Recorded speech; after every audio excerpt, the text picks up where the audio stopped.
All right, so what we've covered so far, which is not a whole lot,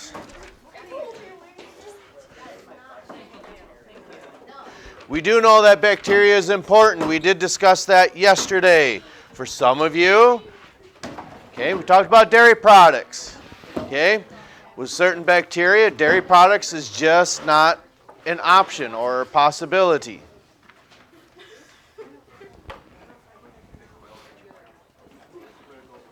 So today we'll continue to talk about some of these structures associated with bacteria. And then I know there's a couple of vocab terms. I think we'll get to that today when we start talking about some of the shapes of these bacteria. And you'll notice it says what? Gram-positive and gram-negative, correct?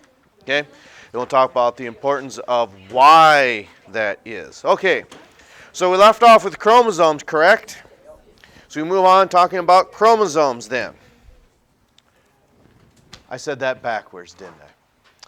We left off with chromosomes. Now we're going to talk about the capsule. Okay, so some prokaryotes secrete a layer of polysaccharides around the cell wall, forming a capsule.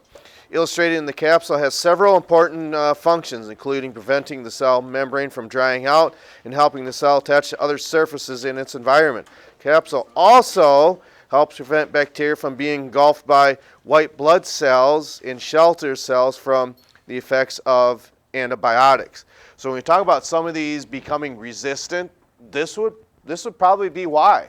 Because when they're developing this capsule, it just makes it not possible for a leukocyte or what we call a white blood cell to actually engulf that. And that's part of an immune response that for some of you going into higher order medical, I wouldn't say school, but medical sciences, okay, maybe dealing with some of these immunology terms. And for some people, maybe it's interesting, and in others, salmonella is a good example of that.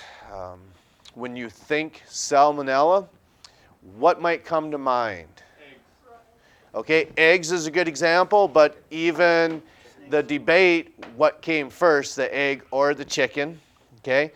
And in either case, whether it's the egg or the chicken, what is it that causes people to become sick? Not just the salmonella, I get that, that's the bacteria, but what is it that people don't do properly that allows them to get sick? Yeah, they don't cook it long enough. And part of the aspect with that, especially when it comes to chicken or turkeys or anything to that effect, usually it's in the chest region, or the if you want to call it the breast of the bird. That usually gets cooked through pretty good. It's usually deep down in the legs for some reason, whether it's sheltered or the salmonella actually has these capsules on them. Your immune response does get tricked by this. I do believe there's studies that say that. And again, down the road, I've got a video that explains that pretty well.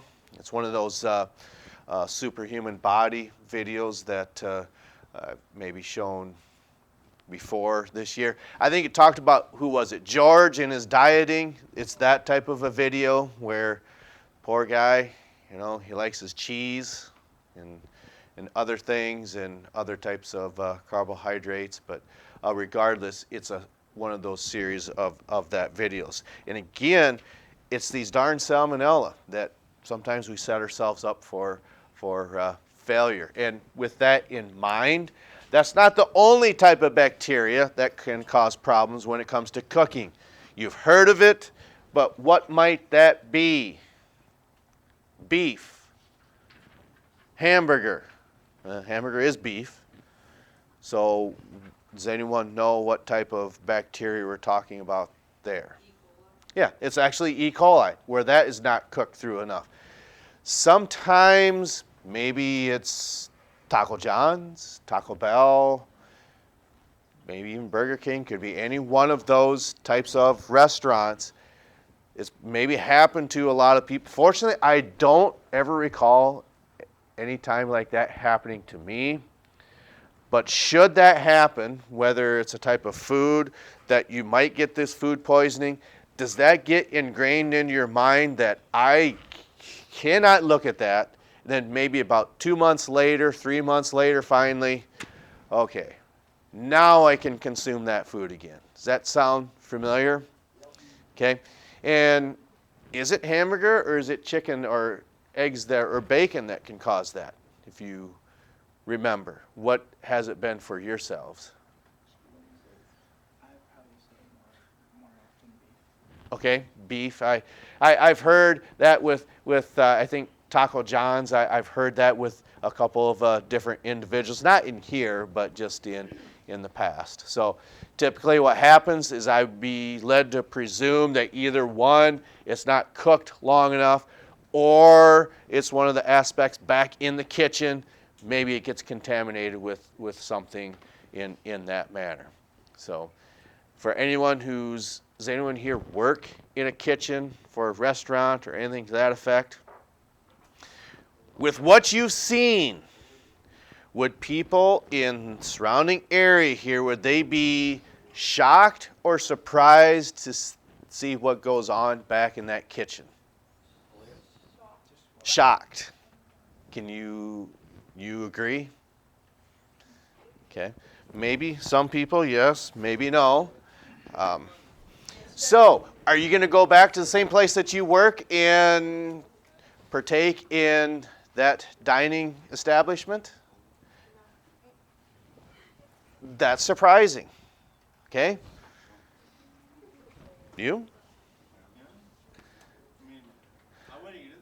Okay, well, because you work there.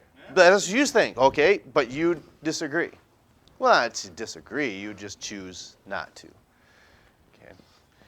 Is there anything you can say that, okay, this is why? Come on, spit it out. Looks like you're about ready to say something. I don't exactly like the way it cooks. Will you cook? I don't cook. I can't Oh, okay, well. in general. Some of us can, some of us can't. I can't cook until I'm 18, but Okay. I just don't like the way it cooks. Oh, okay. All right. They picking their nose or something and then hand them the beef. And, technically if you put that back down in the fryer, it'll be fine. Right. Are they nail biters? One of them is bad. Spit the nail into the... No, I don't even eat breakfast there. I find Okay. like eggshells. Band-Aids? No. No Band-Aids. Okay. The Band-Aid was holding on the fingernail. Okay. I've had hair in my food before, and I told them to go get me a new thing because I was not going to eat. Okay. Yeah, that's maybe happened to probably a lot of people. It happens. Okay. So, pili then. And they got a picture of this. It's figure 3 on page 518. And this is probably another way that these organisms are kind of tricky because it allows them, when they stick together, they can exchange that genetic information. And when that happens, that makes them more genetically diverse and harder to get a handle on. Okay? The human body does a pretty good job of looking after itself, providing you don't break the skin open, okay? But that happens to me all the time. I am a nail biter, okay? Hang nails, I just grab them, pull them off, and then open up the skin in that manner. Not that you wanted to know that, but that has happened in the past. But if you don't mind sharing, was it your own cooking? No. Was it your sister's? No. Okay. Was it a restaurant? Yes. Will you go back to there? No. Okay. Do you work there? No. Oh, okay. I should have asked. Yes. Do you work there? No. Do you want to work there? No. God, no. All right. All right. So these pili structures, okay? Structures called pili are found in the outer surface of some bacteria. Pili are microscopic hair-like structures that are made of proteins. They help the protein or bacterial cells attach to the surfaces. Pili also serve as a bridge between cells. Okay, copies of plasmids. Plasmids, we said yesterday, are fragments of what type of material? We just said it, that's what makes these so diverse. They can exchange what type of information? which is, okay, DNA or genetic material, okay?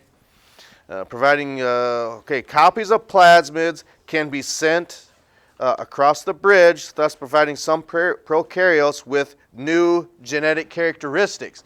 So what may have been, what I want to say, some of these bacteria can maybe be prone to being, what I want to say, I don't want to say taken care of or wiped out by amoxicillin, penicillin, tetracycline, erythromycin. All of those are different types of antibiotics that can probably take care of most common types of bacteria.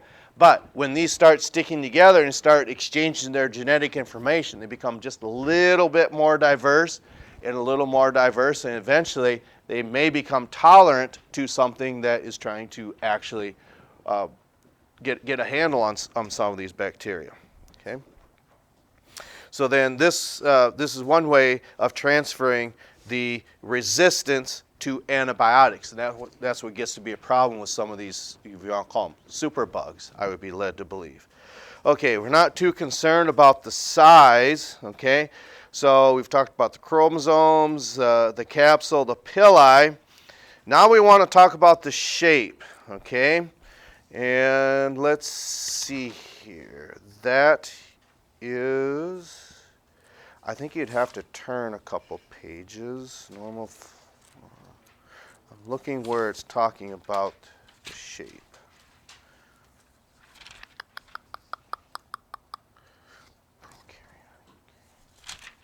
Maybe I just went too far. Oh, it's on the next page, page 519. Okay, when we're talking about the shape, there are three, but two of them we're only concerned with. Okay, this will be the last thing that we go over today. Okay, and that is when you see spherical, what does that mean to you? Yeah, just in a sphere. So what type of shape is that? Circular. That's right. And then the other one, you could say in your handout, is talking about bacilli. And bacilli have what type of shape? What does it say right next to it on here? Bacilli are what type of shape? Those are actually rod-shaped, okay? So, with what we see happening is some of these are spherical in shape, okay? Okay, that's actually pretty good. Let's see if I can replicate that. Okay, this has a very large cell wall that's filled with what we call peptidoglycan. Okay, it makes the cell wall very, very thick. Okay, and in that process, it looks this color, which would be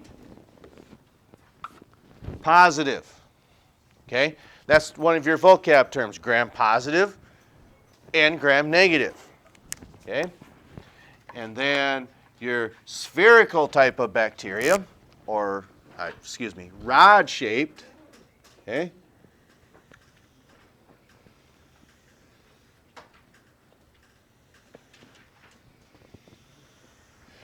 What do you notice about the cell walls in this structure?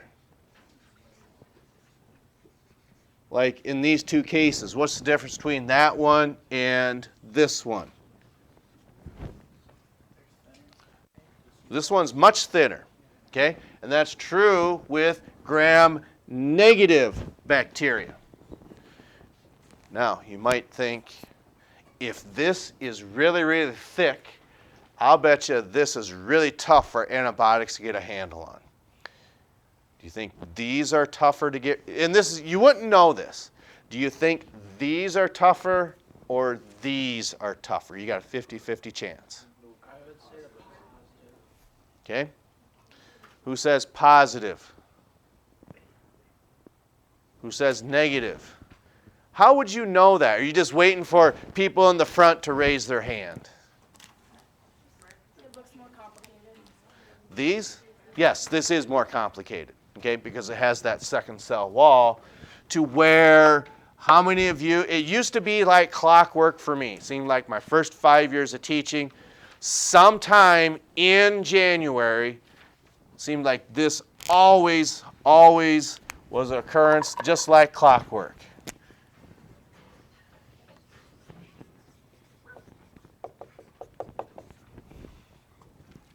What's that? I know it says bronchitis, but what does that mean to you? This is an inflammation. Where's that inflammation taking place? Lungs is, yeah, that's true. Actually in the bronchi, because what happens is as air goes in through your mouth, it goes past your pharynx, down through your larynx, into your bronchi, then bronchi, bronchial tree, bronchioles, and finally your alveoli. But this is just an inflammation of a lot of these things inside of your lungs and cause you to cough and produce lots of excess, what do you think? A lot of mucus, that's right. So usually it's just simple antibiotic can take care of that. Okay, so I think that is where we will stop for today. Again, not a whole lot, but notice we're cutting a lot of the content out of there, and this is pretty precise, okay? So with that, yes, okay? Tomorrow we'll start talking about some of the cell walls of these, and again with this type of bacteria. All right, we'll catch up to you next time.